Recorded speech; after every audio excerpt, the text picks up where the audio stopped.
Assalamualaikum warahmatullahi wabarakatuh. Today we're going to start with a new topic.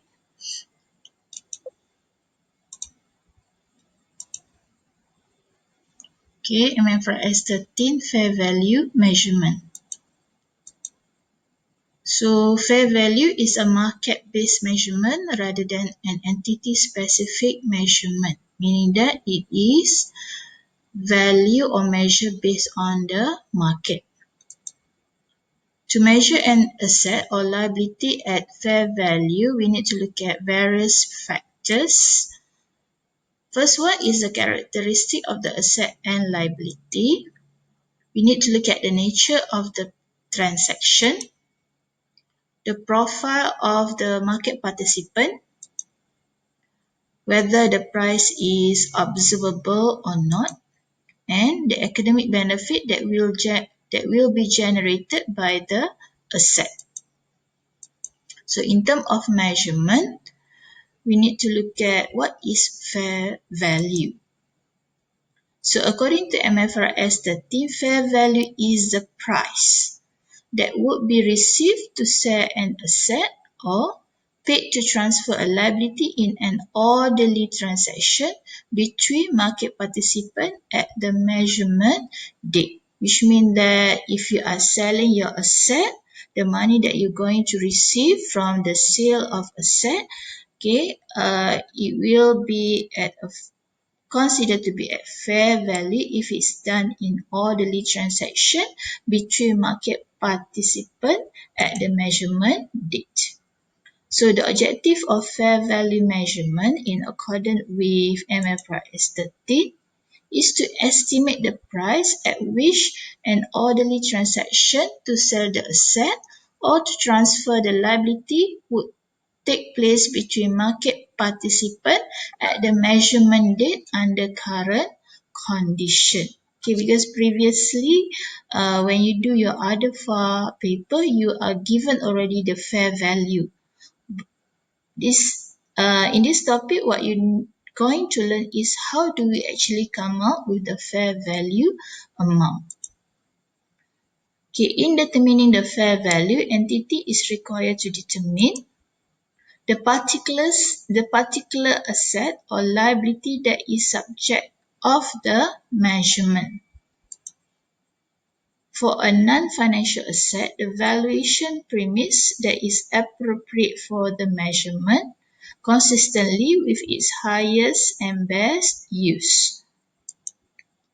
The principal or most advantageous market for the asset or liability. So we need to find the market, either principal or most advantageous market for the asset that you want to sell or the liability that you're going to transfer.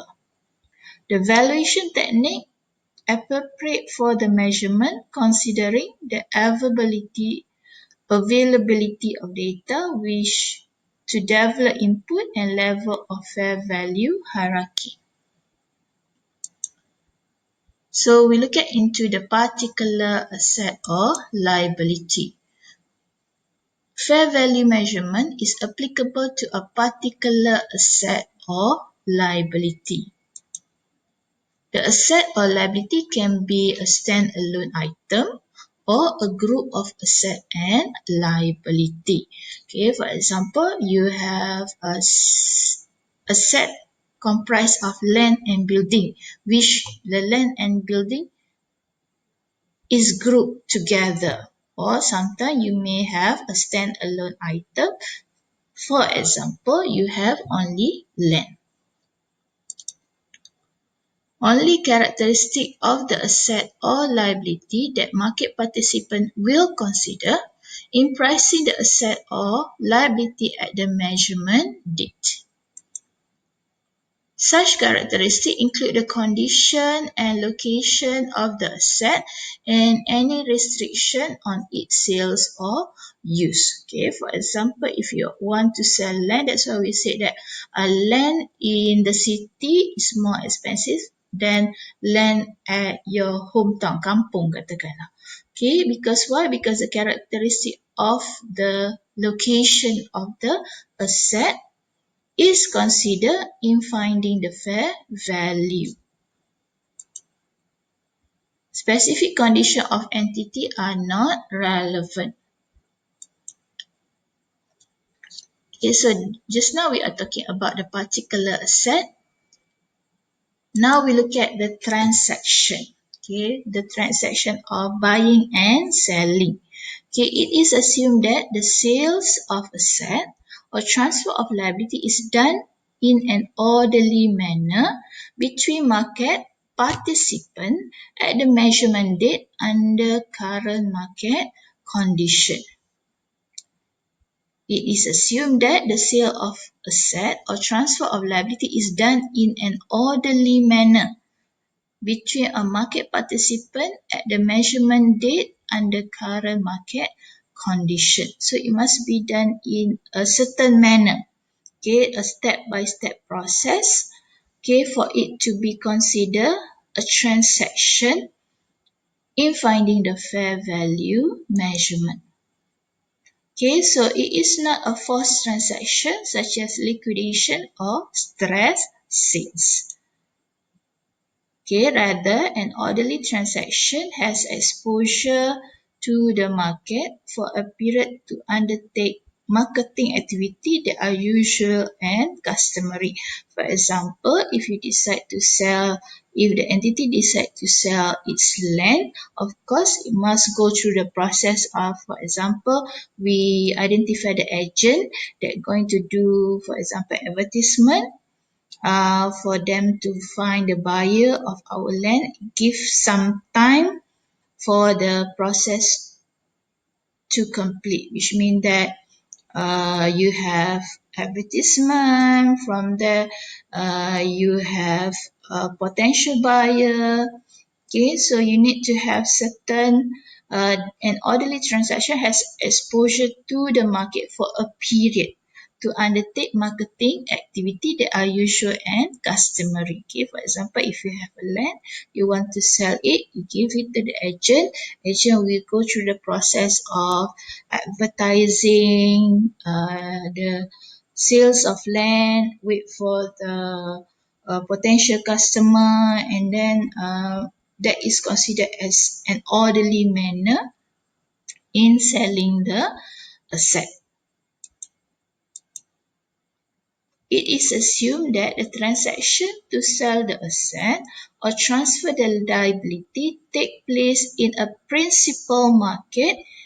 Okay, if absent, then the most advantageous market for the asset or liability. Okay, for example, if we are selling the land where people actually advertise to sell the land. Okay, so it must take place in the principal market.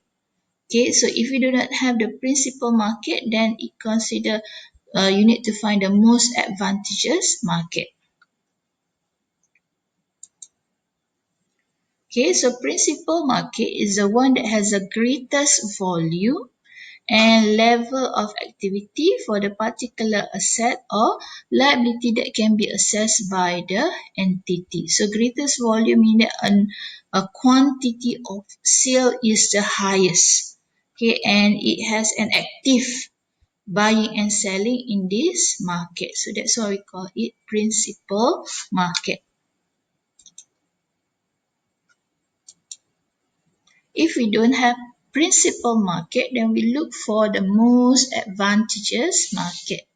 Okay, most advantageous market is the one that maximize the amount that would be received to sell the asset or minimize the amount that would be paid to transfer a liability after taking into consideration transaction costs and transportation costs. Okay, so first we choose a principal market. But if we do not have the principal market, then we go to the second option that we have. We may want to look for the most advantageous market. Okay, so the calculation in determining the most advantageous market. Okay, for example, we have the price. Okay, we have the price that would be received for the asset is 700,000. If you have transaction cost, you minus. If you have transportation cost, you also minus in looking for the most advantageous market. However, in determining the fair value of the asset, you only have the price that would be received for the asset.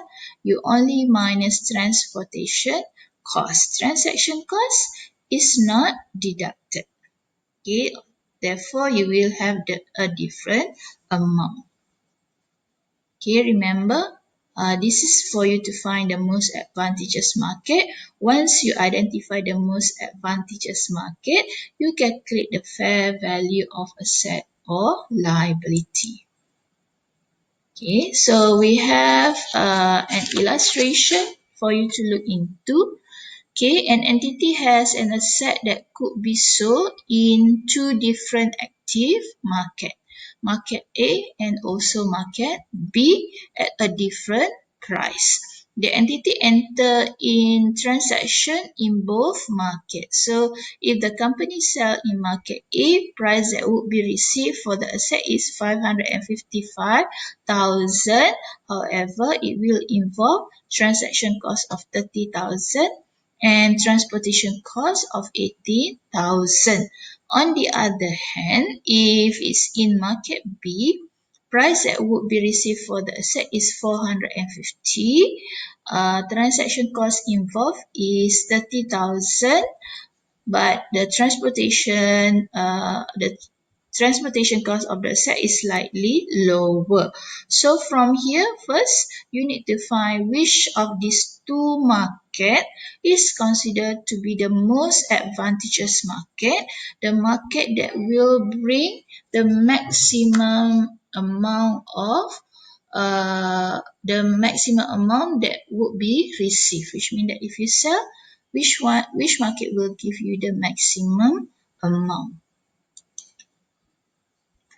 Okay, so if we look at in here, we put the price that would be received for market A, 455,000 minus transaction cost 30,000.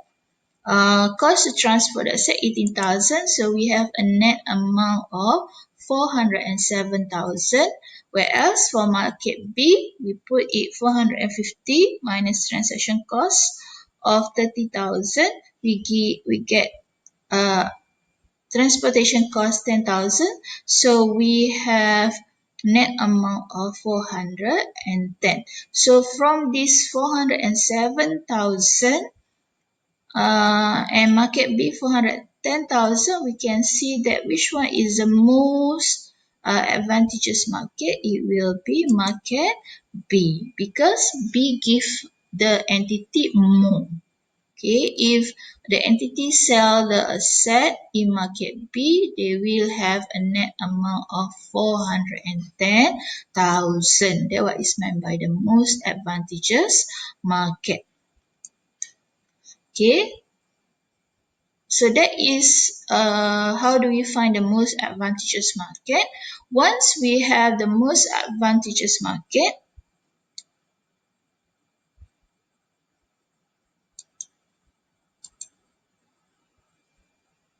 okay, we need to determine also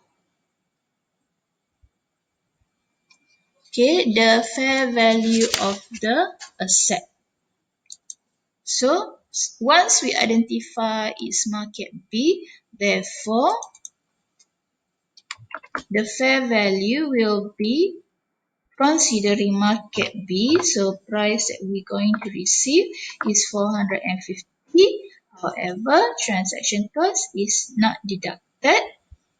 Okay, we only going to deduct transportation cost of 10,000. So in here, it will give us a fair value of 440,000. Okay, so see the difference. The first calculation is for us to find the advantageous market. Once we have the advantageous market, which is B, we're going to use all the figure that we find in B to calculate the fair value of the asset. Okay, So in calculating fair value, transaction cost will not be minus. Because why? Because transaction cost is not considered as part of the characteristic of the asset or liability. Okay, we move on to look at into this market participant. So market participants are buyers and seller in the principal or most advantageous market who are, it must be independent of each other. Secondly, it must be knowledgeable about the asset and liability to make investment decision, able to enter into transaction, and willing to enter into transaction or not, which means that the person is not forced or compelled.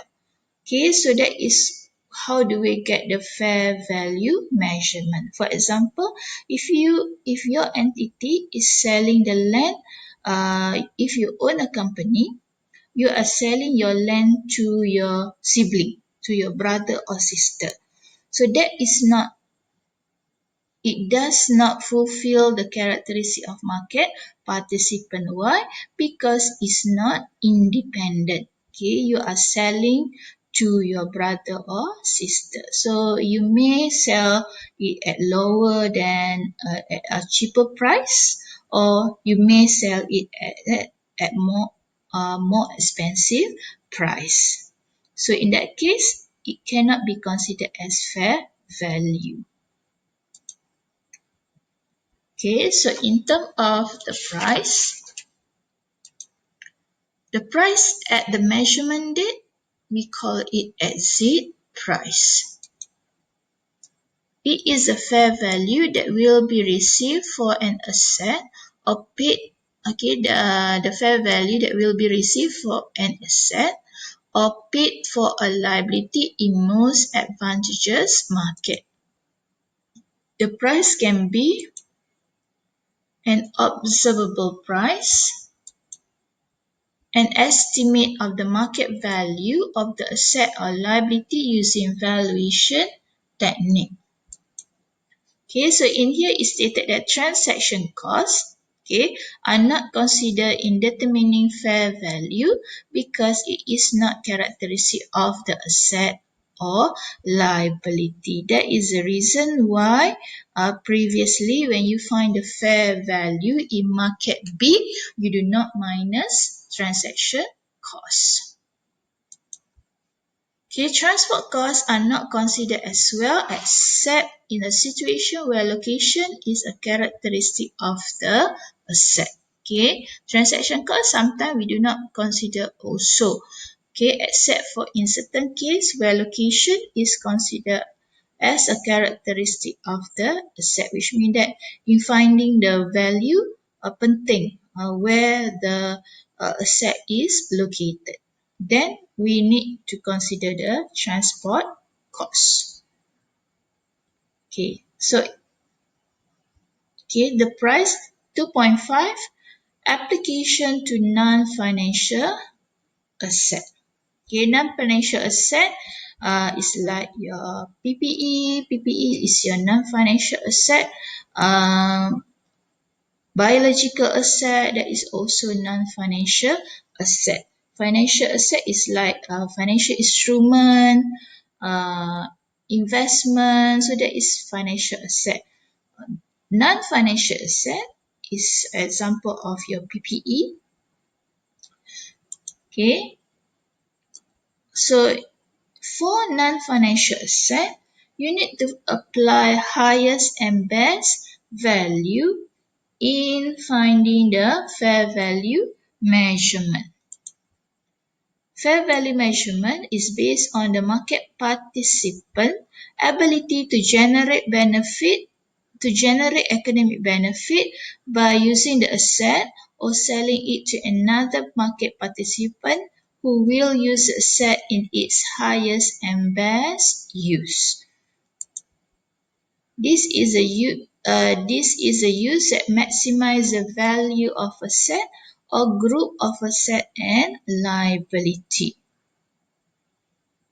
Okay, because for non-financial asset, for example, land, building, you may have alternative usage, which means that if you decide to sell it, you will get the price, the selling price. You will receive the selling price, or if you decide not to sell it, you can still use it for your business. So we need to find which one is the highest and best use.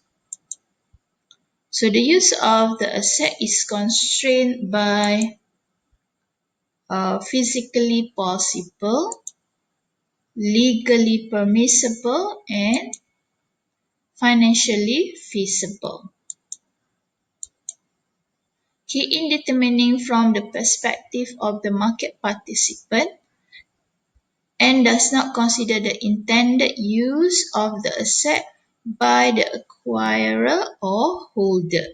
Okay, highest and best use is determined from the perspective of the market participant and does not consider the intended use of the asset by the acquirer or holders. Remember what is definition of market participant. In situation where the asset is used with another asset, which is not its highest and best use, the fair value of the asset will comprise of value in its current use and the difference between its fair value and its value in its current use. Okay, the difference between its fair value and its value in the current use. Okay, we're going to look at an illustration to help you understand it further. Okay. Illustration 2. An entity has a piece of land on which is situated a building that is used as a warehouse. Okay, which means that you have a land and then on the land you have a building. The indicated value as currently used is 2 million for the land and 1 million for the building. Okay, so currently used 2 million for land, value 2 million for land and 1 million for building. If the warehouse is demolished and the whole piece of land is used as a parking lot, the fair value of the land will be 4.5 million. Okay, so we have two alternative of usage, right? Either maintain it as current use where you have the warehouse, or you have a second alternative where you demolish the warehouse and turn it into parking lot. So what is required from here is discuss a fair value measurement of the land and warehouse. Okay, so the entity has two non-financial assets. One is land, the other one is building, which is used as a warehouse.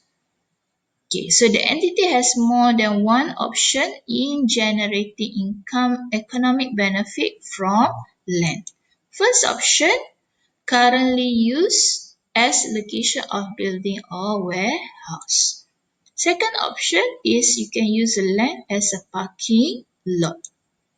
So in here, we need to find between these two, number 1 and number 2, which one is the highest and best use for the land. Okay, so we compare. If we have it in use, still maintain the land with the building. Okay, the value is 2 million, whereas in exchange, meaning that if you turn it into parking lot, the value of the building is the value of the land is 4.5 million. So which one is the highest and best use? Okay, so which one is the highest and best use of the land?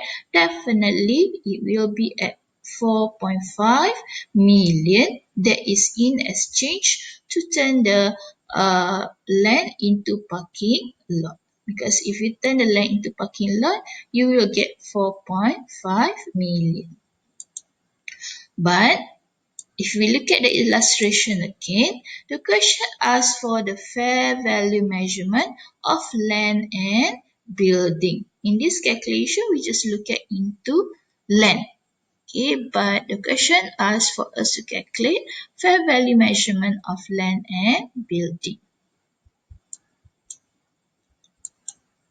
Okay, so we have a situation where the asset, that is land, is used with another asset, that is building, which is not its higher and best use. Okay, so again, a land is used with another asset. Okay, which is building, because building cannot stand alone without the land. Building must come with the land.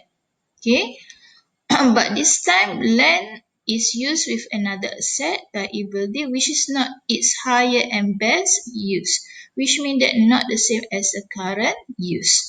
Since when the land turn into parking lot, the building is demolished. Okay, so if we choose to get the higher and best use of the land, you need to dispose the building. So that is the situation that we have now. Land highest and best use is not the same as its current use, which means that if you want to get the land highest and best use, you need to demolish the building in order for us to turn it into parking lot. Okay, so what should we do? So we need to find the fair value of the asset, land, which comprise of, okay, so this is where we apply,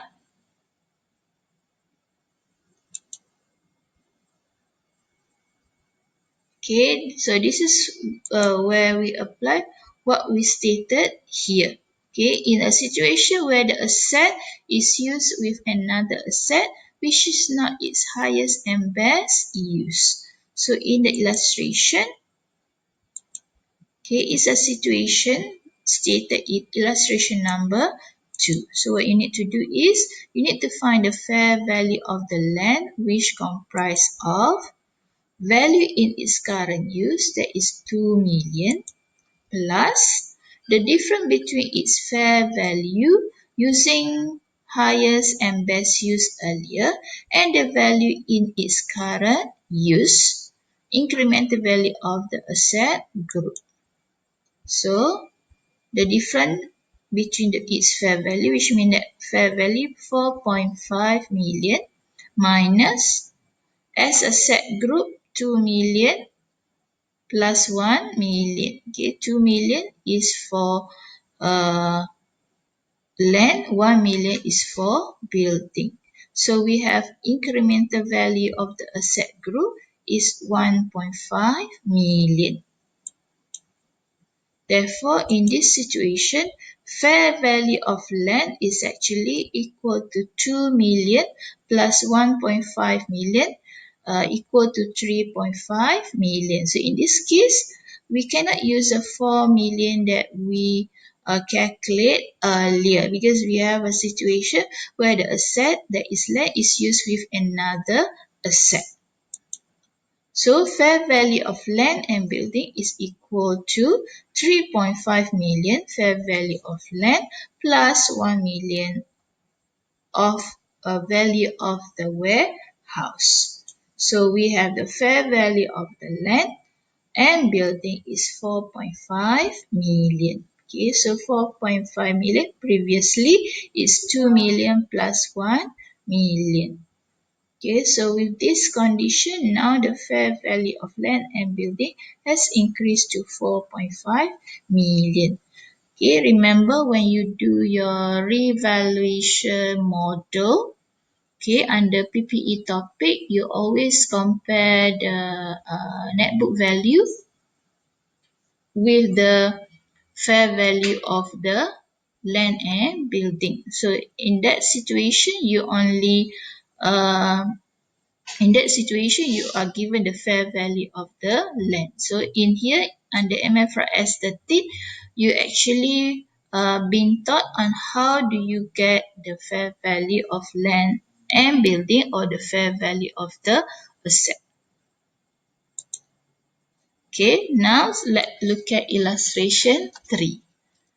Okay, an entity has a piece of land on which is situated a building that is used as a warehouse. Same illustration, it's just that there is a change in some of the value.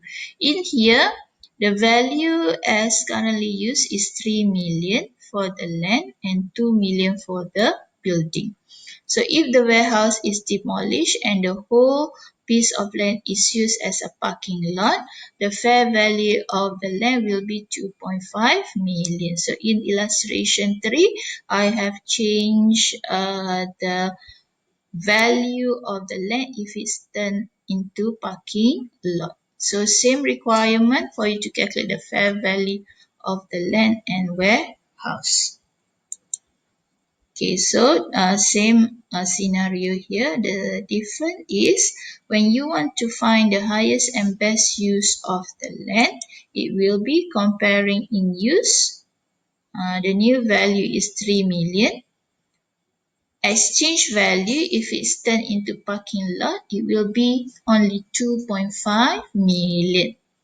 So in here we can see that the highest and best use of the land is 3 million, which is that the highest and best use for the land is for us to continue using the land together with the warehouse.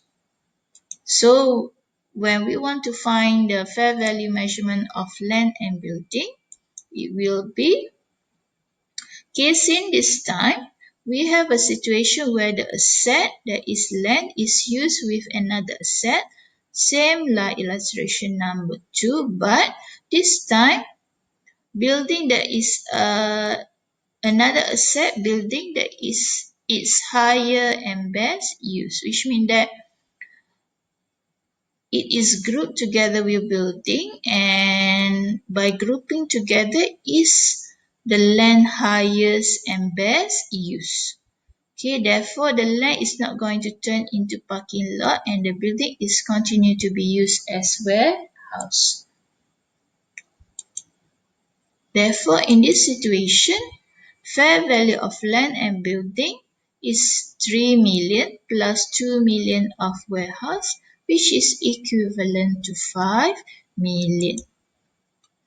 So the calculation for this one is simple. Since why? Because we have a situation where the asset, that is land, is used with another asset. Tapi this time, the highest and best use of the land adalah sama dengan yang ia guna sekarang. Okay. So we just calculate directly for the land and building. Okay, next. Okay, valuation premise. Okay, the highest and best use, establish the valuation premise used to measure the fair value of asset depending on stand-alone or combination with other asset. If highest and best use is a stand-alone basis, then fair value is equal to the price that would be received in a current sale to market participant that would use the asset on a stand-alone basis. If highest and best use is a combination with other asset, then fair value is equal to the price that would be received in a current sale to a market participant, assuming that the asset will be used in combination with those assets which are also assumed to be available to the market participant. I only managed to get one example on a combination. For example, we have a fully furnished condo. So the price 448,000 is including the furnish all the furniture inside the condominium. So that's what is meant by a combination. So by having this price, the market participant or the buyer expect to have all the combination, okay, combination or a group of these asset.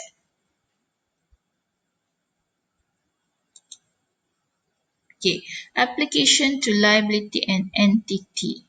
Okay, I think this one is the other part. Previously, we discussed more on asset. As for liability, okay, the fair value measurement assume that the liability or an entity's own equity instrument is transferred to a market participant at a measurement date. The liability remains outstanding and the market participant is the one who will fulfill the obligation. The liability is not settled or extinguished.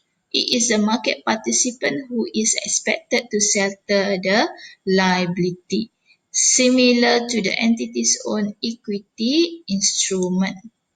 Where there is no quoted price for the transfer of the identical or similar liability or an entity own equity instrument and that identical item is held by another party as a asset, the entity is required to measure the fair value of the liability or equity instrument from the perspective of a market participant that hold the identical asset at the measurement date.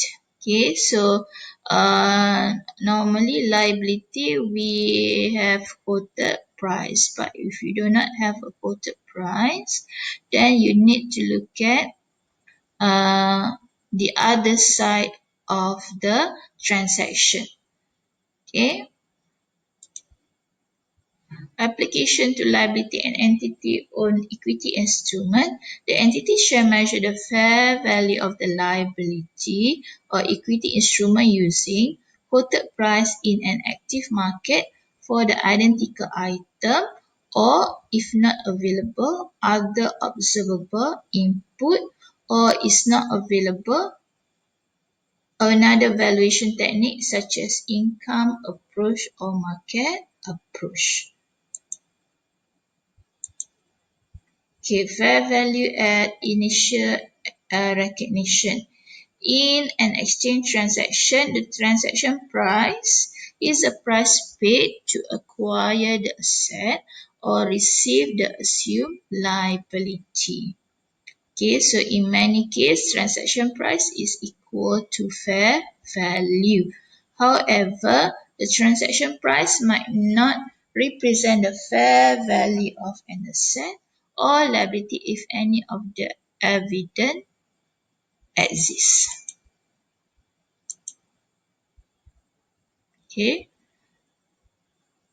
fair value at initial recognition. Okay, the transaction price might not represent the fair value if this evidence exists. For example, the transaction was between related parties because we agree that market participant must be independent. Okay, but in a situation where you have the market participant, buyers and seller is a related parties, then we do not consider that transaction as fair value. A transaction that will lead to a fair value, or it was a duress transaction, which means that the seller or buyer is forced, okay, to complete the transaction.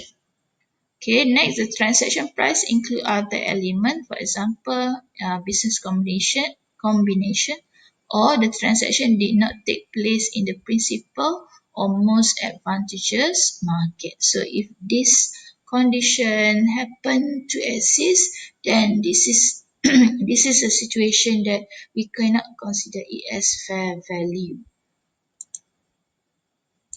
Okay, valuation technique.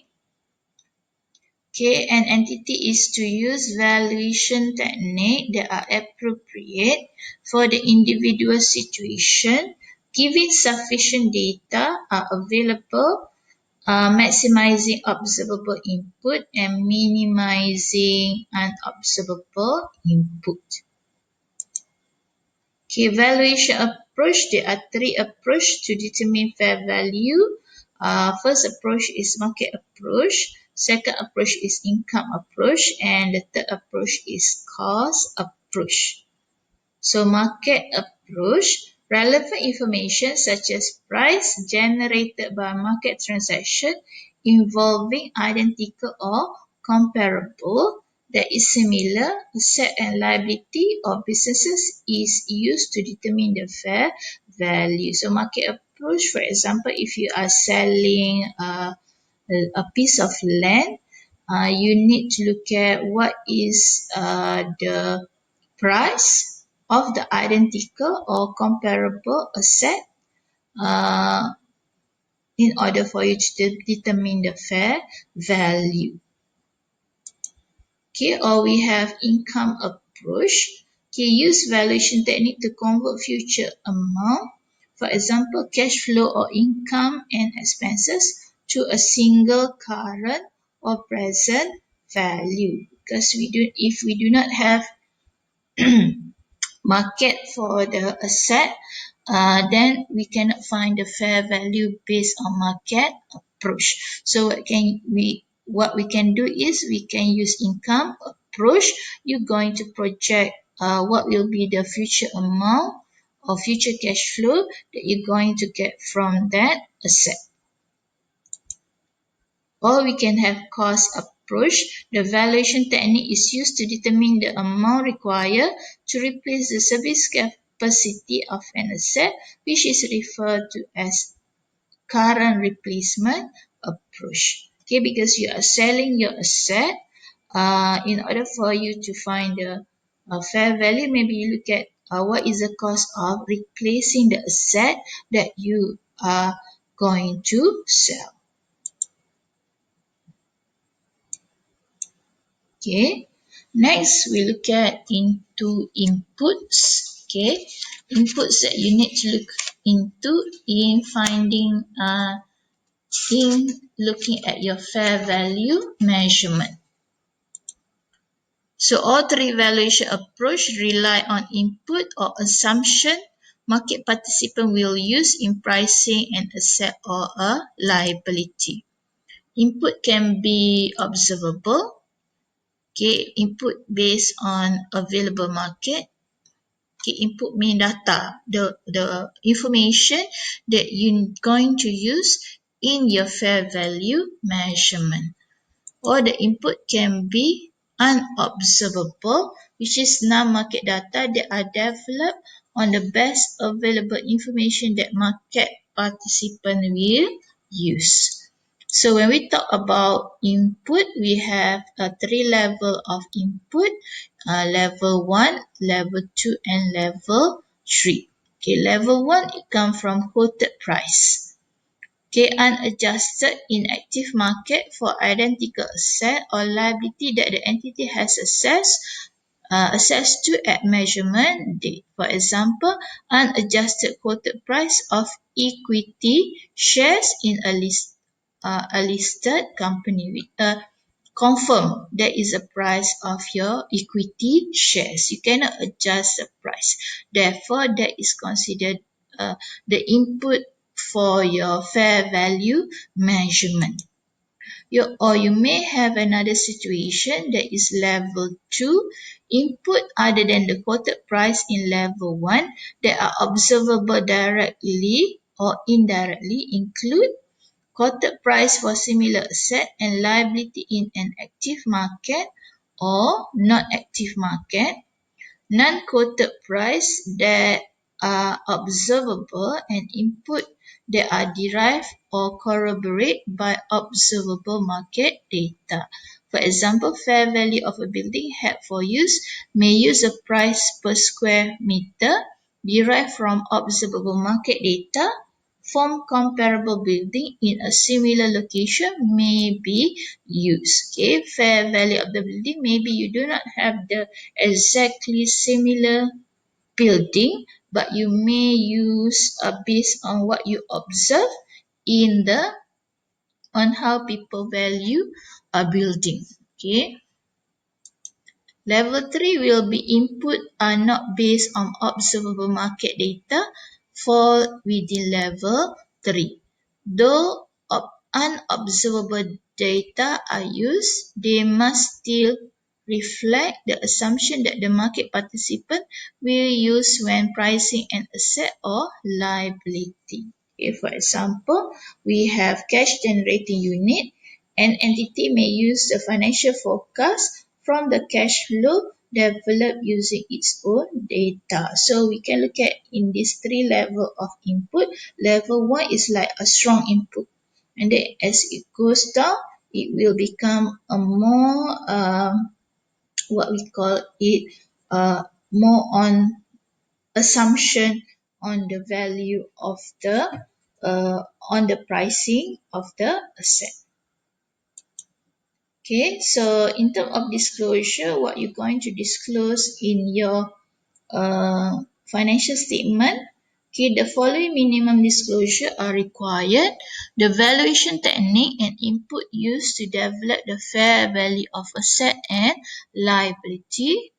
Okay, for those measured using significant unobservable input, level 3, the effect of the measurement in the statement of profit or loss. Disclosure requirement will include this following information. So, this topic is actually completing the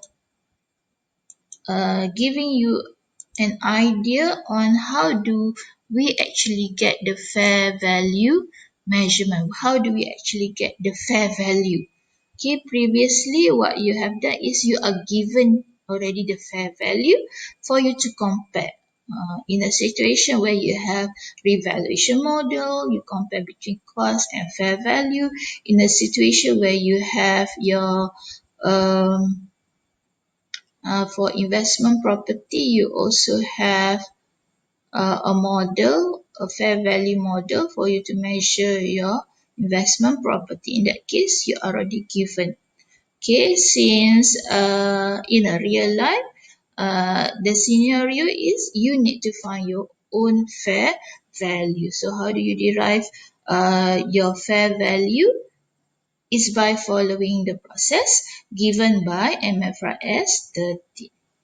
Okay, so with that, I thank you. And then don't forget to get a copy of the definition, which I provide also in the Google Classroom. Okay, thank you.